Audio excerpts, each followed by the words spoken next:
Welcome to Mixed Combat Radio. It is New Year's Eve, 6:11 p.m. Pacific Standard Time. We had a ton of fights in the past few days. We had UFC 207, Amanda Nunes versus Ronda Rousey, which is obviously the biggest thing in terms of combat sports that happened this past weekend. We had boxing over in Japan, along with Ryzen FF having their World Grand Prix, and I'm using air quotes there, also in Japan.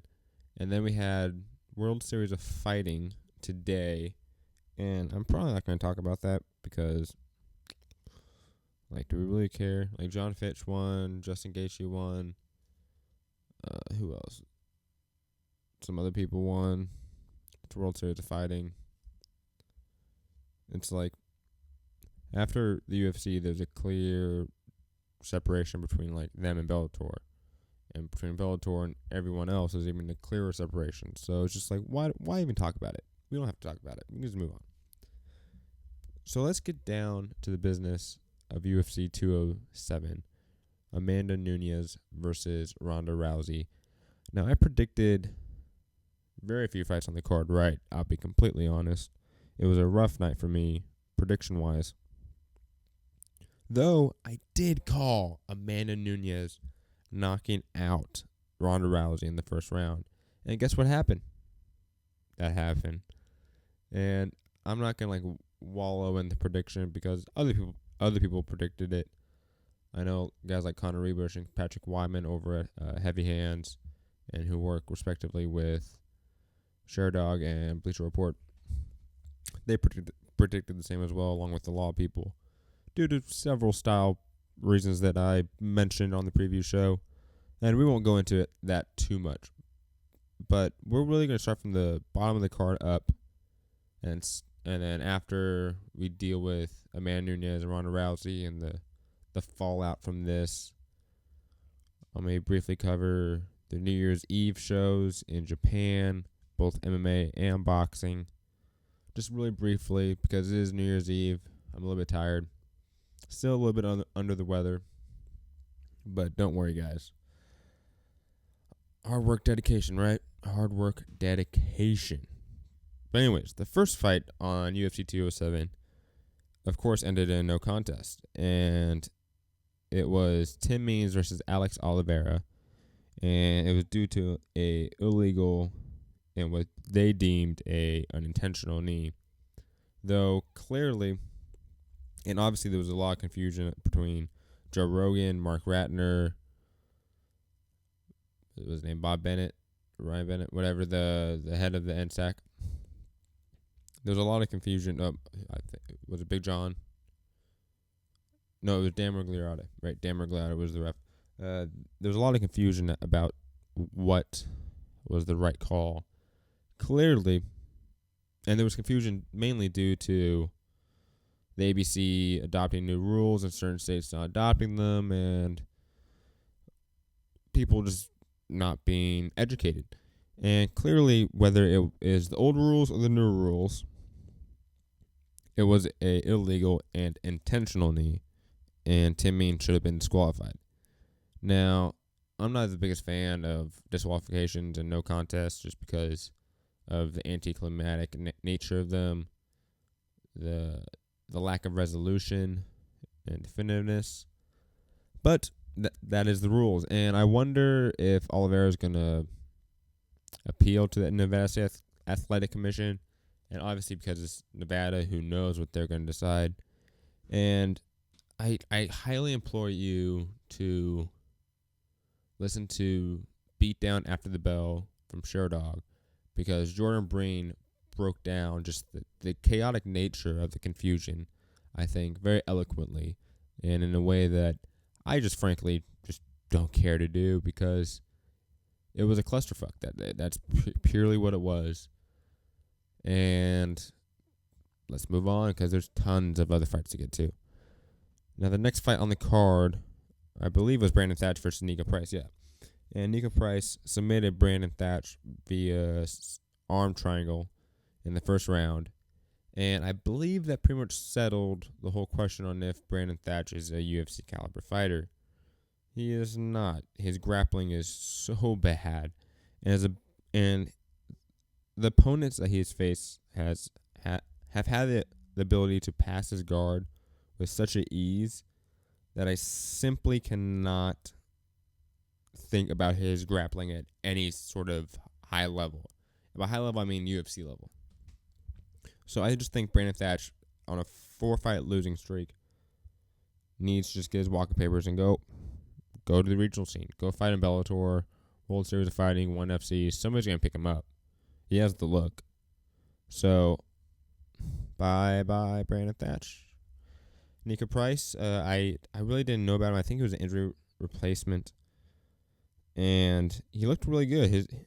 Then again, his grappling was one thing that really won him the fight, and it's against Brandon Thatch, and who knows what that really means. So, Nico Price, still a lot of questions around you. And let's move on. Antonio Carlos Jr. defeated Marvin Vettori via unanimous decision. And it's funny because I'm actually watching the fight right now on my TV. And it was sort of just a close fight. Not a lot significant damage done on either side. No one was really super close with a submission. I thought Vettori had his moments. I thought Junior had his moments. And it was just one of those fights that was like, it was the biggest waste of time on the card in a sense, because neither guy, in my opinion, is UFC caliber. And I think they, again, proved that within this fight as well. So, Junior, who I predicted to lose, another loss in the record column, and I think he's gonna go on and probably be a win-loss, win-win, loss-loss sort of guy. Same with Vettori. Very limited guys, very basic guys, and especially I think they're in the middleweight division. In the middleweight division, I don't think they're gonna do well against the top guys at all. So let's just move on from this non-essential fight, basically. And then I actually did skip a fight. My bad. I skipped an awesome knockout by Alex Garcia over Mike Pyle in the first round that earned him a bonus 50 G's after the fight. And Alex Garcia floored him with a right hook, and it almost looked like he killed Mike Pyle. Like, it was one of those knockouts where Mike Pyle was instantly out, and when his head hit the ground, it seemed like it even put him out even further into unconsciousness. And it was kind of scary, actually. The fight was over relatively very soon, and I thought Mike Pyle was going to win, but I thought Alex Garcia could easily have won in the first round. But if it went past the first round, I thought Mike Pyle was going to win purely from better conditioning and such. So I think Alex Garcia is still a limited fighter purely based off of his cardio. Let's see what he can do. And then in the pseudo, quasi main event of the prelims was Neil Magny versus Johnny Hendricks. Johnny Hendricks missed weight by a couple pounds, and this fight was contentious. I know some people scored it for Johnny Hendricks, but a majority of people scored it for Neil Magny. Now, I think Neil Magny won a 29-28 scorecard, winning the first round and the second round due to better striking, more effective striking, and I think overall more effective grappling. Because I've always been of the mindset that taking down someone and then just staying in their guard and not doing much is not very impressive. Now, while Johnny Hendricks had some significant offensive output on the ground in the second round, that was completely non-existent in the third round. And then when Neil Magny locked up the choke, he was able to land some nice elbows on his back and able to actually cut up Johnny Hendricks. I think that easily swayed the very close third round into his favor. And I feel like the first round was easily 4.5 minutes of Neil Magny using his kicks, superior kicks, to keep Johnny Hendricks on the outside, and Johnny Hendricks spamming that left hook like it's a video game, and not landing anything really. And again, Neil Magny almost locking up a submission, even though that submission in the first round was significantly less deep than the one in the third. But Johnny Hendricks is interesting because I think Johnny Hendricks is going to be sort of a case study of how weight cutting is an issue and how we need more weight classes in MMA. And I know that's sort of a controversial topic because there's a lot of people within the MMA community that sort of look down on boxing and the alphabet soup and all the weight classes and such.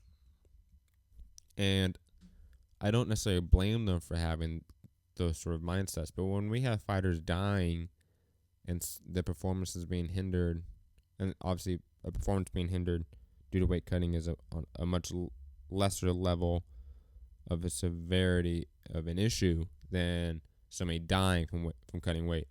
But we have both. So that's something we have to deal with. Now, I don't think Johnny Hendricks can go to 185. Neil Magny looked like another weight class bigger than him, and Neil Magny has no issue getting to 170. I was just saying he has no issue.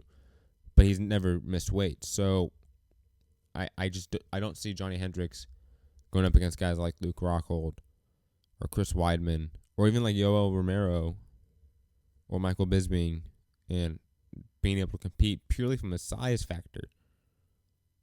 So I don't know what's going to happen, and I think in 15 years we're going to be saying, oh, if Johnny Hendricks was in Division X, which is in 15 years going to be a thing, he could have been something,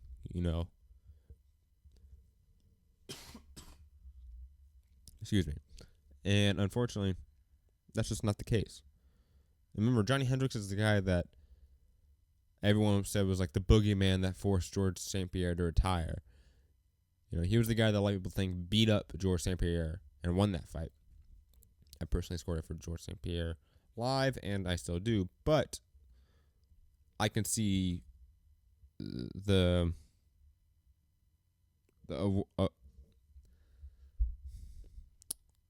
persona, that's a bad word, but I can see why a lot of people were enamored by Johnny Hendricks and thinking that he was going to be this next great guy at welterweight, thinking that he was going to be the next Matt Hughes with power in a sense, But he just wasn't that.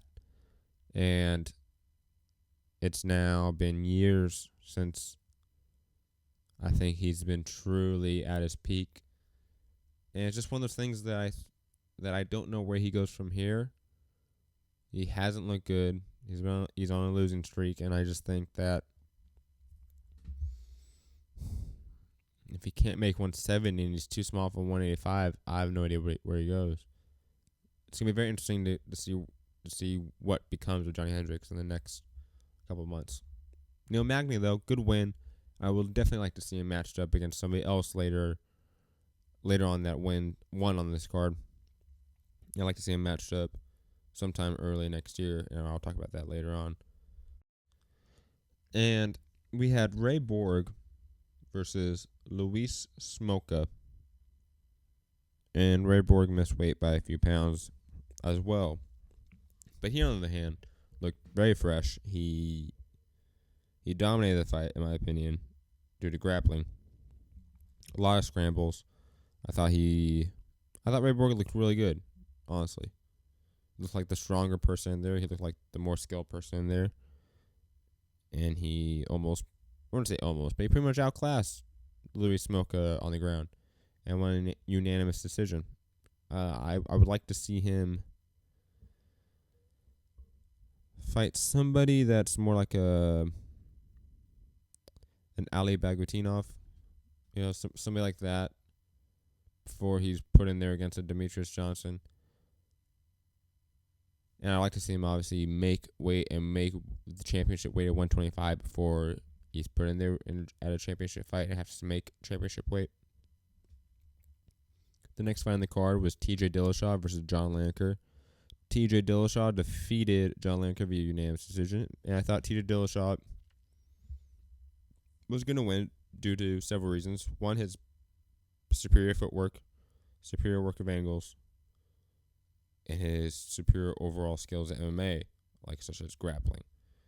And he showed that.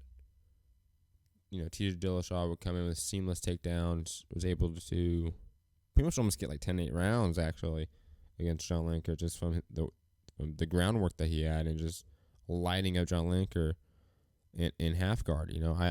I don't think that Dillashaw is the best guy in the division. I don't know. Obviously we're gonna talk about that later on with Dominic Cruz and Cody Garbrandt, but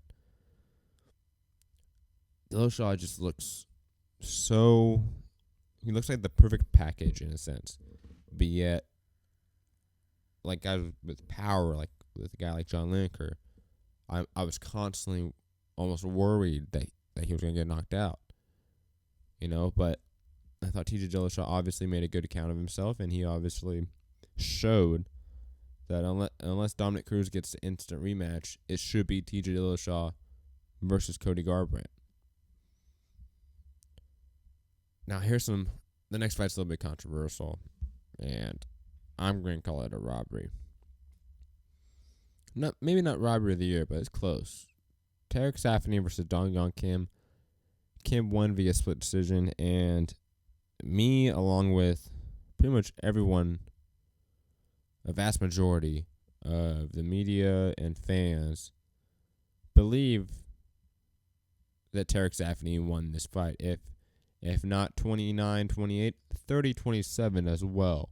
And yet, two judges gave each 2 rounds to Kim, giving Kim the victory.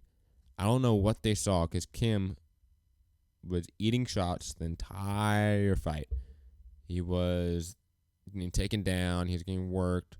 I don't know how you see Dong Yong Kim getting 2 rounds. I don't see it. Maybe 1 round. Maybe the second. Maybe the third. But no, this is just another example of bad judging in combat sports. Unfortunately, that is the unfortunate nature of this. Now, in the co-main event, hold on. Well, what would I like to see from Tarek Saffiedine and Dong Yong Kim? I'd like to see Dong Yong Kim fight Neil Magny, mainly because the time schedule works out. I think both had difficult time in their respective matchups last night. Like, you can match up Tarek Saffiedine versus Johnny Hendricks, in my opinion, but then again, I think Johnny Hendricks gets lit up on the feet. I don't know. I think the welterweight division is going to be very intriguing after whatever happens with Tyron Woodley, George St. Pierre, and Stephen Thompson.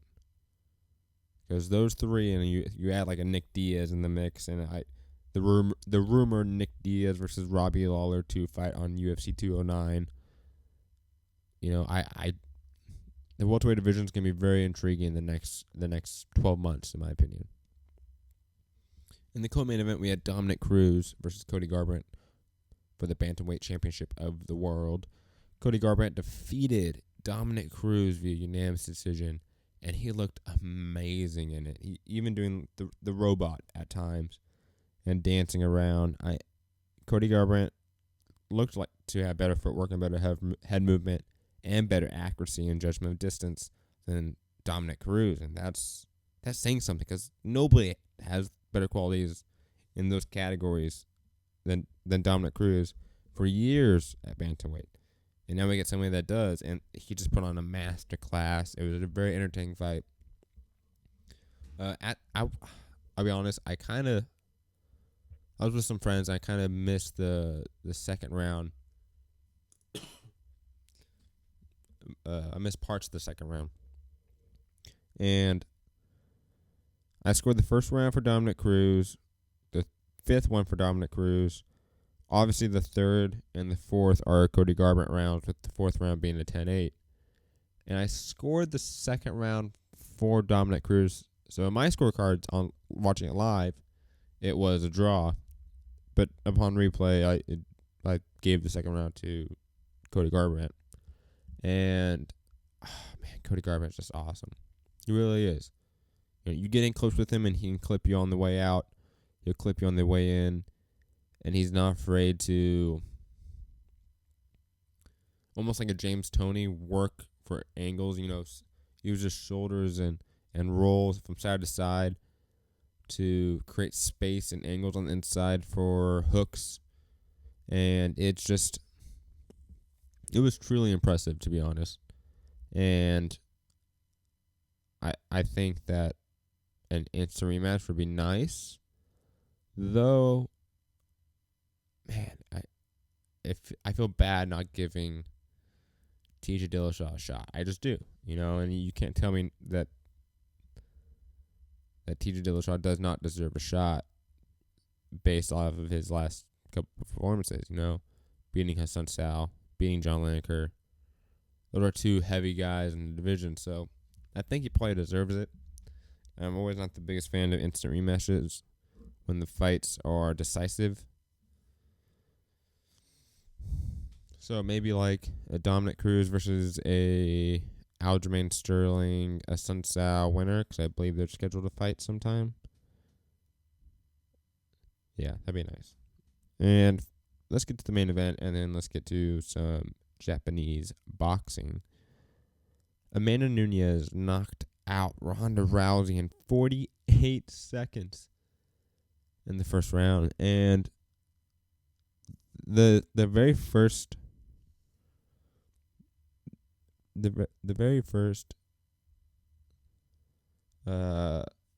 right hand that Amanda Nunes landed, I knew instantly that Ronda Rousey was in trouble. She just her composure under fire from a very heavy hitter who's an elite striker has not seemed to be well. And unfortunately, she only has 2 of those on her record, and 2 of them are Holly Holm and Amanda Nunes, and those are her last 2 fights. She's never really had anyone in her pro career leading up to these 2 losses that could help her prepare for people of this caliber. And I think it's a little bit a case of that. It's a little bit a case of her camp being subpar. There's no other way to put it, unfortunately. And, put everything aside, Ronda Rousey is the biggest female athlete in combat sport history. And there's nobody on the horizon that would reach that level. And while she did obviously lose she lost last night, and she lost a year ago to Holly Holm, I think her legacy should not be truly tarnished, even by casual fans. If you're a casual fan listening to this, don't go around saying, "Oh, Ronda Rousey's trash." No, Ronda Rousey's amazing. What Ronda Rousey does well, she does better than everyone else in MMA, and that's a fact. But she has very specific flaws that very specific people can capitalize and exploit. If she happened to have faced those people back to back and 15 months apart, both things that are not good. There's a reason there's tune-up fights in combat sports, and unfortunately, MMA and the UFC that has not adopted tune-up fights as a way of culture. Now, Amanda Nunes she's probably gonna fight the winner of is it Pena and Shevchenko are fighting? Yes, I believe so. The winner of that bout should most likely get the title shot, especially with Holly Holm moving up to 145, and with Cyborg not being really in the picture. Okay, let's get to some Japanese boxing, and then I will call it a night because it is New Year's Eve, and I am a little bit under the weather. Starting 2 nights ago, Inoue Inoue beat Kohei Kono in, I believe it was the 6th round. Hold on, let me pull that up really fast. How dare I not have that up right now? That was my bad. But we had some really good fights. I thought the Guzman Uguni fight was pretty decent. I thought I thought the Jezreel Corrales Takeshi Yukiyama 2 fight was just spectacular. I thought Corrales just again showed why he now belongs with those top guys. And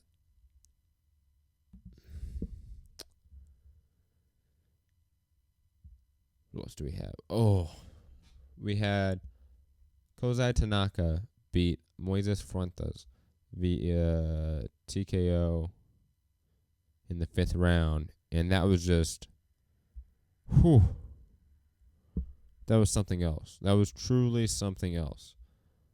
And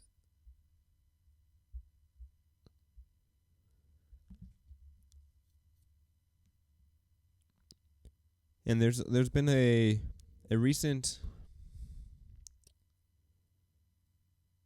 I'm not going to say explosion because that's not accurate, but there's been a lot of guys coming out of Asian markets that are very young, undefeated, with a very small amount of fights on their resume, going after big names. Knockout CP Freshmart, Kozai Tanaka, Inoue. We know the list goes on of people that are really going out there making names for themselves. Obviously, guys like Lomachenko are great examples of that. But this is just, guys like Tanaka, who's super young. He was like 7-0 going into this fight.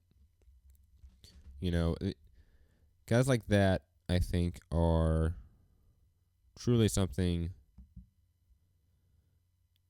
special. And I haven't seen, sorry about this, I haven't seen the Taguchi, the Rio Choi Taguchi versus Carlos Canizales fight yet, and I will see that later tonight. That's why I said this is just going to be kind of like a brief rundown of these fights, and I'm going to give a more in-depth one with some hosts, because I'm just writing solo right now. And I really want some more boxing heads on to talk about these fights, because there are important fights in their respective divisions, a lot of title fights, and you guys deserve more than just me breaking it down. Not that I'm not good, but just you guys deserve more. But guys like Inoue, and I really want to talk about him because I feel like most casuals deserve to know about Inoue. Inoue, to me, presents several issues to guys like Roman Gonzalez. Now, Roman Gonzalez has a clear path of victory in the fight against Inoue. Crowd him, throw a high volume, mix up to the body and head equally, and you will frustrate Inoue. That's been proven that can happen. However, Inoue's counterboxing and just ability to time you coming in and your shots coming in with a counter shot of his own is truly something special for a guy with this level of fights. And I see Inoue just being able to tag him enough times while Gonzalez comes in, because Gonzalez is hittable coming in. Everyone is hittable coming in. You're a fan. You may be a fanboy out there and think your respective guy is not subject to the laws of physics and angles and such that everyone else is, but they are. And everyone can be exploited, everyone can be timed, and everyone can be countered, especially in this game. And Gonzalez has been. His fight against Akira Yagashi is a prime example of that. He got lit up a lot, and that was a while ago too, let alone the Carlos Corrales fight. And then you have a guy like Inoue, who's naturally a 115 guy, who's naturally tall, lanky, powerful, fast. I think that is the true fight of 115, obviously, for a reason. There's a lot of hype behind it. And there's a reason everyone and their mother wants to see this fight. And I'm just like them. I can't wait for this fight. And it's going to be interesting when you see guys like Inoue, Tanaka, Ioka, Corrales, all these lighter weight guys. Guzman, another great one is Guzman, Jonathan Guzman, and once all these guys start fighting, it's going to be interesting to see if they start fighting in the U.S. Because I believe with guys like Roman Gonzalez sort of breaking that glass ceiling, we're going to start seeing more of these guys come over to the U.S. I hope. I could be wrong, but I think just these fighters are naturally entertaining. Like Inoue versus Gonzalez, I believe it should be in the U.S. and Japan, especially because I think it should be a trilogy fight. Because I think it's going to end up being one of those fights. So I don't know. It's just I'm really excited to see all these guys again. If you haven't seen the fight or any of these fights and you need help finding links, and please, we do not endorse piracy over at Mixed Combat. But hit me up on Twitter at Mixed Combat News, and we can talk. Now, I'm going to sort of wrap it up right now because I'm tired, and I just wanted a little tiny show for you guys, breaking down Ronda Rousey's